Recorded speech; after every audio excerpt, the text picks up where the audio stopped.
As Thomas Jefferson once wrote, "The God that gave us liberty and life gave them to us at the same time." Moral clarity is an essential virtue in our world today, and for 60 years, cynics and skeptics have proven that we have been looking to false choices in the Middle East. They have claimed that we must choose either freedom or stability, either democracy or security. They have said that the United States could either uphold its principles or advance its policies. But by trying to purchase stability at the price of liberty, we achieved neither. And we saw the result of that on a fine September morning. That is why President Bush has rejected 60 years of false choices in the Middle East. And as he said last week at the International Republican Institute, the United States has a new policy, a strategy that recognizes that the best way to defeat the ideology that uses terror as a weapon is to spread freedom and democracy.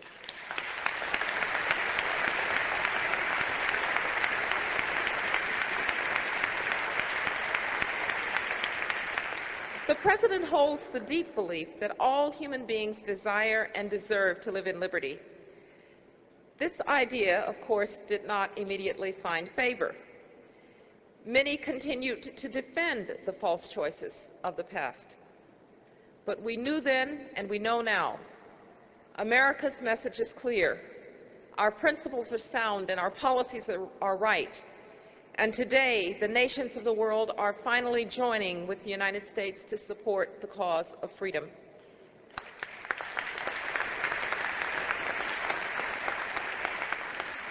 We measure our success in the democratic revolutions that have stunned the entire world, vibrant revolutions of rose and orange and purple and tulip and cedar. The destiny of the Middle East is bound up in this global expansion of freedom. The days of thinking that this region was somehow immune to democracy are over. Working with our G8 partners, the United States has created the broader Middle East and North Africa Initiative to build partnerships with people in the region who are working for greater liberty.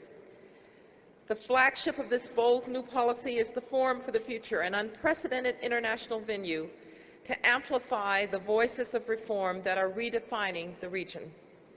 Together, we will tackle the urgent goals of the Forum: political openness, economic liberty, educational opportunity, and the empowerment of women. Today, nations all across the world are speaking a common language of reform, and they are helping citizens throughout the broader Middle East to transform the parameters of debate in their societies. The people of this region are expressing ideas and taking actions that would have been unthinkable only 1 year ago. Some in the Arab media have even asked why the only real democracies in the Middle East are found in the quote-unquote occupied lands of Iraq and the Palestinian territories. What an incredible thought.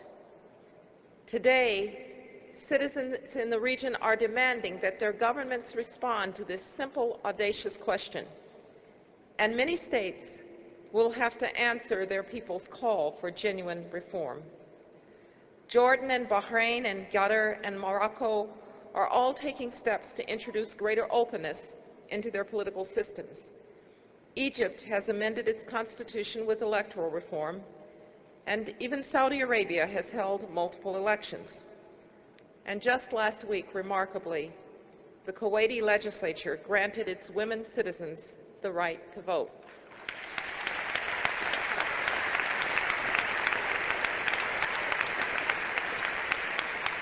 Kuwait's recognition that it must include all of its people in political life is hopefully an example that its neighbors will follow. In Lebanon, hundreds of thousands of citizens have demanded an end to the foreign suffocation of their country. With strong international support, led by the United States and by France, And with an explicit mandate from the United Nations Security Council, Syria has gotten the message loud and clear that it is not welcome in Lebanon.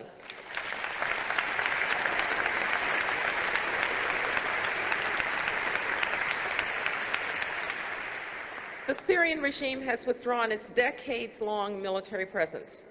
And at the end of this month, the Lebanese people will go to the polls and set a new course of action. But we cannot rest. Syria must also remove its intelligence forces and allow the Lebanese people to be free.